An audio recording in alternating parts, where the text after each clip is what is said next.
আসসালামু আলাইকুম। পঞ্চম শ্রেণীর ইসলাম শিক্ষা বই নিয়ে ধারাবাহিকভাবে আলোচনা করছিলাম। তার ধারাবাহিকতা এখন তোমাদের সাথে অনুশীলনী 4 নিয়ে আলোচনা করব। 70 নম্বর পৃষ্ঠা থেকে ধারাবাহিকভাবে আমরা দেখব। তোমরা ভিডিওগুলো অনেক বেশি পরিমাণে দেখছো, তার জন্য তোমাদেরকে অসংখ্য ধন্যবাদ। এখন আমরা দেখব এখানে সঠিক উত্তরের পাশে টিক চিহ্ন দাও। আমরা এখানে যে সঠিক উত্তর আছে এগুলোর পাশে টিক চিহ্ন দিব। প্রথমে 1 নম্বরে ধর্মীয় সম্প্রীতির অর্থ কী? ধর্মীয় সম্প্রীতির অর্থ হলো বিভিন্ন ধর্মাবলম্বীদের মধ্যে শান্তিপূর্ণ সহাবস্থান। খ নম্বর দেখো, পবিত্র কোরআনে ভিন্ন ধর্মাবলম্বীদের সঙ্গে কেমন আচরণ করার নির্দেশ রয়েছে? ন্যায় বিচার প্রতিষ্ঠা করার নির্দেশ রয়েছে। 3 নম্বরে নিম্নের কোনটি মদিনা সনদের শিক্ষা নয়? একমাত্র মুসলমানদের নিরাপত্তা মদিনা সনদের শিক্ষা নয়। 4 নম্বরে ইসলামের শিক্ষা অনুসারে ভিন্ন ধর্মাবলম্বীদের সঙ্গে কেমন আচরণ করা উচিত? এটি হলো সহানুভূতিশীল আচরণ করা উচিত। 5 নম্বরে সাম্প্রদায়িক সম্প্রীতি রক্ষা আমাদের করণীয় কি? 5 নম্বরের মধ্যে সাম্প্রদায়িক সম্প্রীতি রক্ষায় আমাদের করণীয় কি?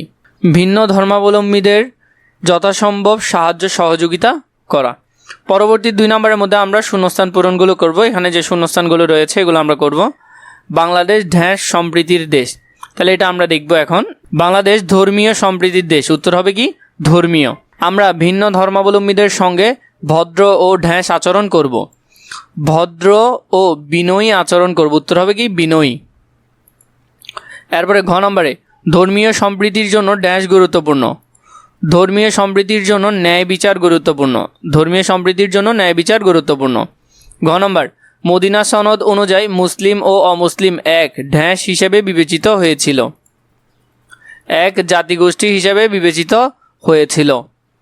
পরবর্তীতে যদি দেখি, ভিন্ন ধর্মের সহপাঠীদের যে কোনো সাহায্য সহযোগিতায় এগিয়ে আসতে পারি, উত্তর হবে এটা। 6 নম্বরে আমরা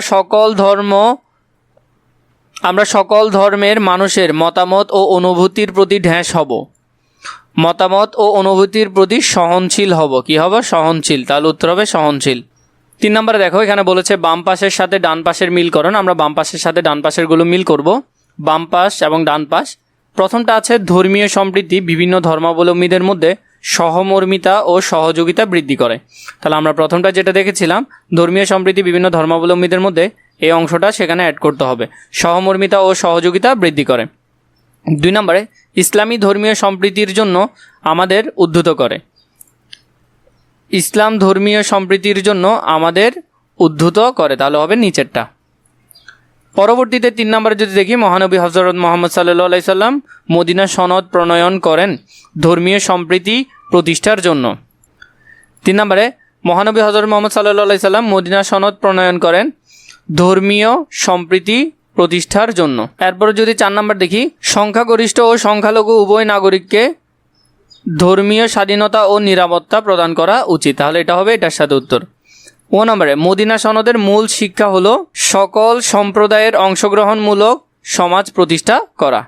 তাহলে আমরা এখান থেকে সুন্দর করে এগুলোর উত্তর দেখে ফেলেছি। পরবর্তীতে আমাদেরকে বলেছে শুদ্ধ অশুদ্ধ নির্ণয় করি।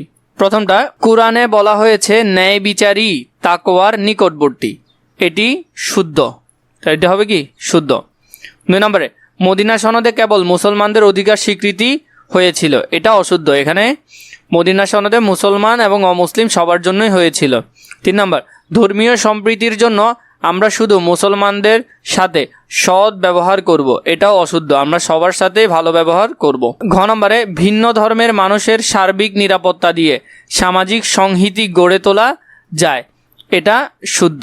ক নম্বরে ভিন্ন ধর্মাবলম্বীদের অধিকার রক্ষায় মদিনা সনদ আমাদের উদ্ধৃত করে না, এটা হলো অশুদ্ধ। আমাদের উদ্ধৃত করে। 6 নম্বর ইসলামের অন্য ধর্মের উপাসনালয় ধ্বংসের অনুমতি নেই, এটা শুদ্ধ। আমাদের অন্য ধর্মের যে কোনো উপাসনালয় ভাঙার অনুমতি নেই, বা কোনো ধরনের আঘাত করার বা নষ্ট করার অনুমতি নেই। এরপর 5 নম্বরে সংক্ষিপ্ত প্রশ্ন দিয়েছে। এই সংক্ষিপ্ত প্রশ্নগুলো আমরা ধারাবাহিকভাবে দেখব। প্রথমে মদিনা সনদের অপর 2টি নাম লেখো। মদিনা সনদের অপর 2টি নাম হলো মিসাকুল মদিনা, এরপর হলো যে দস্তুরুল মদিনা। পরবর্তীতে 2 নম্বরে মদিনা সনদে কয়টি ধারা রয়েছে? মদিনা সনদে 47টি ধারা রয়েছে। এর পরবর্তী ঘতে সাম্প্রদায়িক সম্প্রীতির জন্য 3টি করণীয় কি? সাম্প্রদায়িক সম্প্রীতির জন্য সকল ধর্মের প্রতি সম্মান প্রদর্শন করা। 2 নম্বর সহনশীল মনোভাব গড়ে তোলা। 3 নম্বর, পরস্পরের প্রতি সহযোগিতা ও সৌহার্দ্য বজায় রাখা। ঘ নম্বরে, ভিন্ন ধর্মাবলম্বীদের সঙ্গে শান্তিপূর্ণ সহ অবস্থান সম্পর্কে 3টি কাজ লেখো। তাদের ধর্মীয় বিশ্বাসের প্রতি সম্মান দেখানো। 2 নম্বর, কোনো ধরনের বিদ্বেষ বা বৈষম্য না করা। 3 নম্বর, সামাজিক কাজে একে অপরের সহযোগিতা করা। পরবর্তী প্রশ্ন 1 নম্বরে, ভিন্ন ধর্মাবলম্বীদের সহযোগিতার গুরুত্ব সম্পর্কে 2টি বাক্য লেখো। ভিন্ন ধর্মাবলম্বীদের সহযোগিতা সমাজে শান্তি ও ঐক্য প্রতিষ্ঠা করে। এর মাধ্যমে পারস্পরিক বোঝাপড়া বৃদ্ধি পায় এবং দ্বন্দ্ব কমে যায়। 6 নম্বরে, তোমার শ্রেণীতে ভিন্ন ধর্মাবলম্বী সহপাঠীদের সাথে শান্তিপূর্ণ সহাবস্থানের 3টি উপায় লেখো। 6 নম্বরের উত্তরে, সবার সাথে বন্ধুত্বপূর্ণ আচরণ করা, কারো ধর্ম নিয়ে কটূক্তি না করা, একসাথে পড়াশোনা ও খেলাধুলা অংশগ্রহণ করা। পরবর্তীতে আমাদের যে বর্ণনামূলক প্রশ্ন রয়েছে, অনেকগুলো বর্ণনামূলক প্রশ্ন দিয়েছে, এগুলোর উত্তর আমরা দেখব। 1 নম্বরে, পবিত্র কোরআনে ধর্মীয় সম্প্রীতি কি নির্দেশনা রয়েছে বর্ণনা করো। প্রথমত আমরা এটা দেখি ভূমিকায়। পবিত্র কোরআন মানব জাতির জন্য শান্তি, সহনশীলতা ও ভ্রাতৃত্ববোধের শিক্ষা প্রদান করে। এতে ধর্মীয় সম্প্রীতি বজায় রাখার জন্য গুরুত্বপূর্ণ নির্দেশনা দেওয়া হয়েছে। এরপরে আমরা যেটা দেখি মূল অংশের মধ্যে, পবিত্র কোরআনে বলা হয়েছে ধর্মে কোনো জবরদস্তি নেই। এর মাধ্যমে ইসলাম ধর্মীয় স্বাধীনতার কথা ঘোষণা করেছে, অর্থাৎ প্রত্যেক মানুষ তার নিজ ধর্ম পালন করতে স্বাধীন। কোরআন অন্য ধর্মাবলম্বীদের প্রতি সম্মান প্রদর্শন করতে নির্দেশ দেয়। কোনো ধর্ম বা দেবতার প্রতি কটূক্তি না করার জন্য বলা হয়েছে, যাতে পারস্পরিক বিরোধ সৃষ্টি না হয়। এছাড়া কোরআন ন্যায় বিচার প্রতিষ্ঠার উপর জোর দেয়। মুসলিম ও অমুসলিম সকলের সঙ্গে ন্যায় ও সুবিচার করতে বলা হয়েছে। মানুষের মধ্যে শান্তি ও সৌহার্দ্য বজায় রাখার জন্য দয়া, সহমর্মিতা ও সহযোগিতার শিক্ষা দেওয়া হয়েছে। কোরআন আরও নির্দেশ দেয় যে ভিন্ন ধর্মাবলম্বীদের সঙ্গে সদাচার করতে হবে, তাদের অধিকার রক্ষা করতে হবে এবং সমাজে শান্তিপূর্ণ সহাবস্থান বজায় রাখতে হবে। এভাবে কোরআনের শিক্ষা মানবজাতির মধ্যে সম্প্রীতি ও ঐক্য গড়ে তোলে। পরবর্তী প্রশ্ন 2 নম্বরটা যেটা দেখি, মদিনা সনদে বর্ণিত ভিন্ন ধর্মাবলম্বীদের 4টি অধিকার সম্পর্কে বর্ণনা করো। মদিনা সনদ ছিল ইতিহাসের প্রথম লিখিত সংবিধানের একটি, যেখানে মুসলমান ও অমুসলিম সকলের অধিকার নিশ্চিত করা হয়েছিল। মূল অংশ, মদিনা সনদে ভিন্ন ধর্মাবলম্বীদের ধর্মীয় স্বাধীনতা নিশ্চিত করা হয়। তারা নিজ নিজ ধর্মীয় আচার অনুষ্ঠান স্বাধীনভাবে পালন করতে পারে। তাদের জীবন ও সম্পদের নিরাপত্তা প্রদান করা হয়। কেউ তাদের উপর অন্যায় করলে তার বিরুদ্ধে ব্যবস্থা নেওয়া হতো। রাষ্ট্রের শান্তি ও নিরাপত্তা রক্ষার সকল ধর্মের মানুষকে সমানভাবে দায়িত্বশীল করা হয়েছিল। প্রয়োজনে তারা একে অপরের সহযোগিতা করত।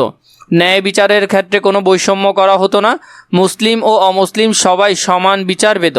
এই সনদের মাধ্যমে একটি সহনশীল ও ন্যায়ভিত্তিক সমাজ গড়ে তোলা হয়েছিল। ঘ নম্বরে, ধর্মীয় সম্প্রীতি রক্ষা আমাদের মনোভাব কেমন হওয়া উচিত তা ব্যাখ্যা করো। আমাদের মনোভাব, সমাজে শান্তি প্রতিষ্ঠার জন্য ধর্মীয় সম্প্রীতি অপরিহার্য, আর এর জন্য সঠিক মনোভাব থাকা খুবই গুরুত্বপূর্ণ। আমাদের মনোভাব হতে হবে উদার ও সহনশীল।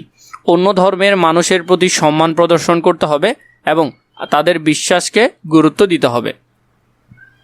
কোনো ধর্মের বিদ্বেষ, হিংসা বা ঘৃণা পোষণ করা যাবে না, বরং ভালোবাসা, সৌহার্দ্য ও ভ্রাতৃত্বের মনোভাব গড়ে তুলতে হবে। আমাদের উচিত ন্যায়পরায়ণ হওয়া এবং সকলের সাথে সমান আচরণ করা। কোনো ধর্মের মানুষের প্রতি বৈষম্য করা উচিত নয়। সমাজে শান্তি বজায় রাখতে পারস্পরিক সহযোগিতা ও বোঝাপড়া বাড়াতে হবে। বিভিন্ন সামাজিক কাজে একসাথে অংশগ্রহণ করলে সম্পর্ক আরও দৃঢ় হয়। এই মনোভাব আমাদের একটি শান্তিপূর্ণ, সহযোগিতাপূর্ণ সমাজ গঠনে সাহায্য করবে। ঘ নম্বরের প্রশ্নটা দেখো, তুমি কিভাবে ভিন্ন ধর্মাবলম্বীদের সঙ্গে শান্তিপূর্ণ সহাবস্থান করবে তার 4টি বাক্য লেখো।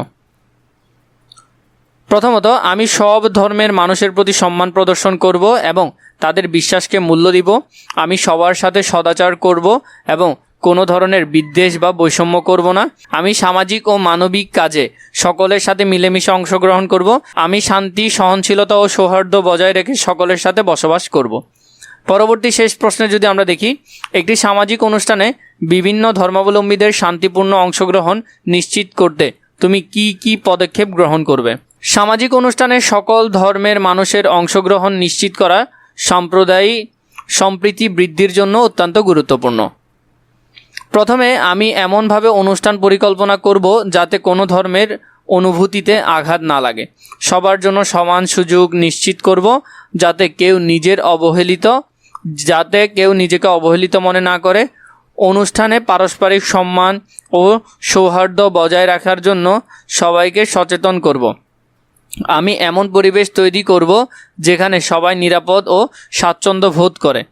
এছাড়া দলগত কার্যক্রমের মাধ্যমে সবাইকে একসাথে কাজ করার সুযোগ সৃষ্টি করব, যাতে পারস্পরিক সম্পর্ক আরও দৃঢ় হয়।